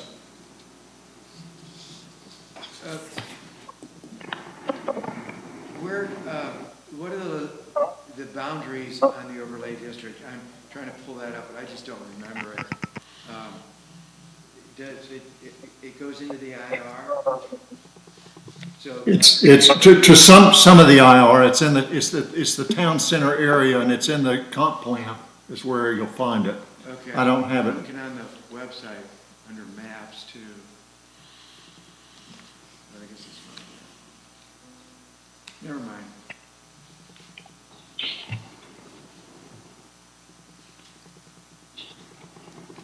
Where we at? Brings us to Tanner. Sorry. Just as I'm thinking about that, I've heard you mention, several kind of handy little worksheets that kind of show where something like that is. As you've talked about, like a sandwich board or whatever, like something like that might be really helpful in here, just for clarity for people. if I might make that suggestion, in terms of where where these things might be hung and kind of what area. I've heard over the years, heard a lot of concern about that, and that just might help people understand more of what we're talking about, or what's being talked about. All right, I show the 809 wayfinding signs. Let me just comment. Hold on. I'm sorry to keep interrupting, but I did find the overlay district, and it, for example, it does not include Freeland Hall. It includes the Spencer Hall, but not Freeland. It includes portions of the Assembly Drive property, but not all of it. Assembly Inn property. So doesn't include, it appears that it does not include the barn or the auditorium. Sounds like something that needs to go back to planning and zoning board. Aren't they the ones that designated those areas with our approval? Yeah. Sorry, I was just, and I would also say, I think from a history perspective, it was the college that were kind of pushing that in their area. So it's possible that someone kind of roped that out as a way to provide what they were looking for without necessarily carte blanche in that area. Yes, it's possible. Do we want to limit this to that area? Or do we want to include pole banners everywhere? You could just do the IRR. I wouldn't do pole banners everywhere. I really, No. No. I think it's opening up a can of worms there. Yep. Okay. I was just talking about the wording of this. Do you want to change that from the overlay district to another specific wording? Shelley can work with you on that. Yeah, it excludes Anderson. Sorry, just say, and again, probably a fresh look's probably worth it. Never say never, but I don't think this was something that the conference center was necessarily pushing out. So I don't think this was necessarily made with us in mind, with the MRA in mind. Again, never say never. I don't know if somebody else later might want to do that, but yeah. So I've got Shelley and maybe Mason working on that one as well. Is that right? Be happy to. I do remember, I think the MRA putting up banners in 1997 or something like that for the 200th anniversary. Telephone pole banners. I thought that was the MRA that put those banners up. I don't know. Mason, I think that would be better for the Planning and Zoning Committee to assess that. I know nothing, I have no history on this, and so. That's fine.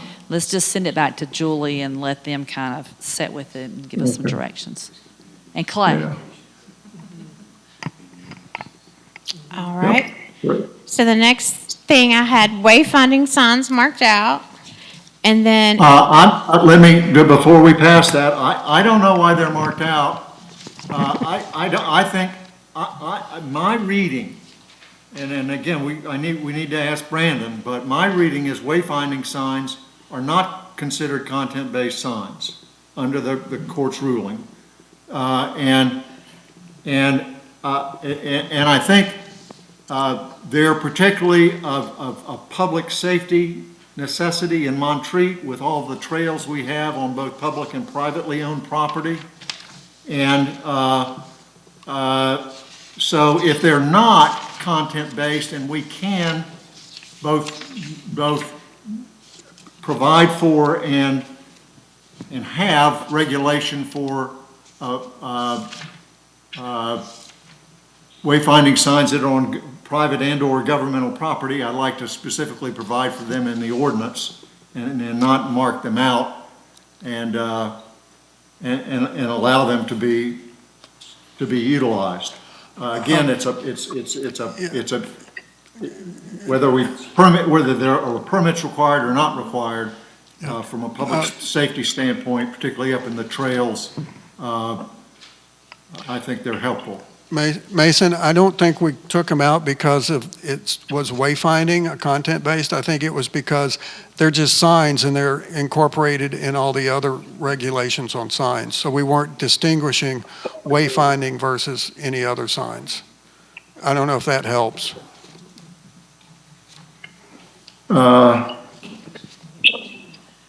As long as they're permitted in one category or the other, that's fine, Clay. But again, I just think from a public safety standpoint, we need to be able to have them. Yeah, we certainly didn't want to exclude wayfinding signs. I just think they were included in other areas, but that's something that maybe Shelley can look at and make sure that it is in there somewhere. Yeah, okay. Shelley, you have that on your list? I know. I've got extra. So 807, non-conforming signs.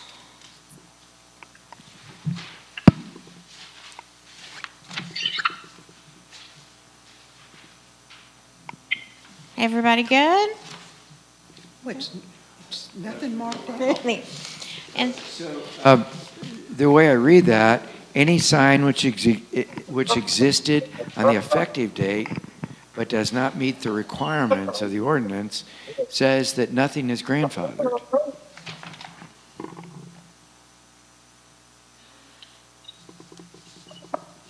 Yep. It may continue to be used, so essentially it is grandfathered until it has to be replaced for the reasons that are stated. Because non-conforming doesn't mean that That makes sense. Most everything is grandfathered. So you tear it down and take it up, and then you've got to fix it back like the new regulation says.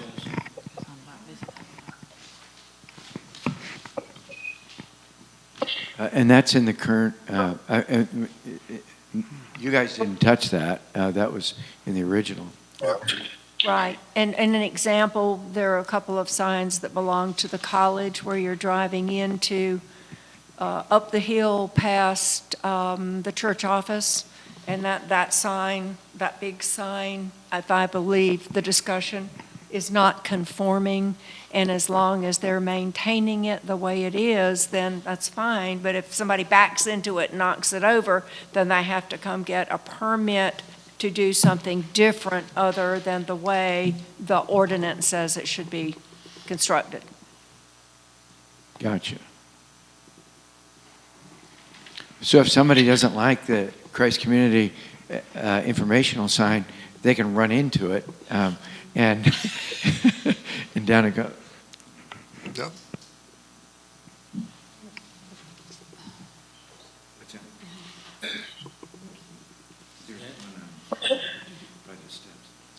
Well, I just want to, first of all, say this is a lot to do. Appreciate your work on it. I don't know, just be aware that Mason and I have a lot of work to do. Would suggest taking this in chunks. This is overwhelming just hearing this, and I mean, it's kind of going to me, no, I'm sorry. I don't even, it's just running in circles. So I'll be glad to work on it with Mason's assistance because I do not have, I have not written ordinances. This is not my background. But we need more time. I'm sorry. There's not going to be way. I don't believe that we can get to this unless Mason has a lot of time. I'm here 2 days a week, and I'm pretty busy with permitting.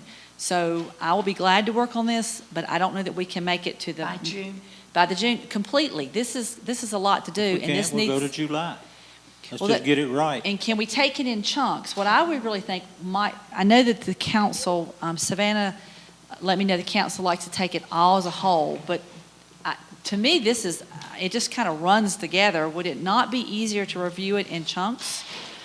Take a section and make sure, because what we're doing is we're going, well, Wayfair's here, and it's there, and I don't know. I just feel like it would be a better use of time to take it separately, not individual, but individual sections, and make sure that we can have it to you guys' standards. That would just be my suggestion. I'm good with whatever you decide. But I'm just speaking that I think that for myself personally, that it's overwhelming. It's a very, very comprehensive document that appears to need more refining. I agree. This is my second sign ordinance in 12 years. Okay. The first one was overwhelming, and then it wasn't implemented very well, wasn't enforced very well. Okay. So you're right. Let's take our time and get it right, Okay. as right as we can get it. We can't cover everything. Correct. And I think if you could, Mason, are you still there? Sure. So I don't even know if we could add a clause that says that if it's not covered, it's up to administrative discretion. Yeah. And you could allow us to do it in-house, Savannah and myself and Angie, we could all work through it, or we could bring it to the council. I'm okay with that, but I think trying to cover everything is just, it's even hard for me to try to enforce it, because I need to go, that's one thing about your ordinance, it's pretty comprehensive, but it's not in the same place. So that was one thing Alexis warned me about. It's mentioned in zoning, but it's also mentioned in the ordinance code, and it would be so much easier if it was in one place, just for the public to read and for me also. So that's just my soapbox. Great observation.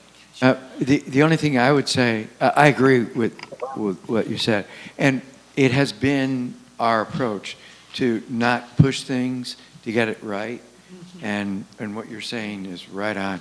The only thing is, you guys can take it in chunks, but we don't want to see it in chunks. We want to see the whole thing. Well, then perhaps we could come back for another workshop that doesn't last as long as this one, so that we could have a workshop to address a couple pages, a chunk. And then you guys go, oh yeah, that's good, or we need this, and then we go back and Mason and I work on it, and then we have that part correct. I'm very much a task person, so the way I can even comprehend large tasks is one step at a time, and that way I think for me, it's a better system of efficiency. Any other comments from any of the commissioners? I just want to add, I think that what you said, Mr. Mayor, is exactly correct, and that was the intention of the original committee that started years and years ago, to simplify it, to remove duplication, and to be more general, to allow the city more of an option to make these decisions, just from what I've heard. It's not written, and there's some leeway. A lot of times there's a pit having it written. Well, that's what I'm saying, because then if it is written, we have to either enforce it or we have to change it. Yep. So if there's a little bit of gray, where we can say that would be left to administrative approval or council, whatever the case is, it just makes it a little bit easier to be flexible. Or sometimes you have to. Please. Any more comments from anybody? Go ahead. One quick thing, we discussed this in our last meeting, and I don't know how to fit this into the ordinance, but we see a lot more and more signs, and so it may be guidance from the council to the zoning administrator or the town, but I think we need to be careful that we consolidate signs where possible, or we limit signs, but we're just getting more and more signs up. I've noticed that just in the last couple of years, and that impacts the tenor of the town and the things. But that may be more guidance rather than something in the ordinance. One of the easiest solutions to a lot of people is if it's broken, let's make a sign and it'll be all corrected. Yeah. And that's not necessarily the case. Tom, any comments? I just want to say thanks to you two and Julie for the immense amount of work and hours you poured into it, and to Mason for really leading this effort on behalf of the council. So thank you all. Jane? I would also like to add to that list that Tanner has been here very often, and he gives us a lot of insight into the institutional zone. Y'all have any comments? Okay. Floor is now open for public comment. We will not be having a May 14th meeting, as they don't have a quorum for that meeting. We'll meet again in June. But if there are any public comment, go ahead now. Jack has nothing to say. So all those in favor Mason, do you have any comments? I'm sorry. No, thank you. Appreciate it. Okay, appreciate you joining us. All those in favor of adjourning signify by saying aye. Aye. Opposed? We stand adjourned. Thank you.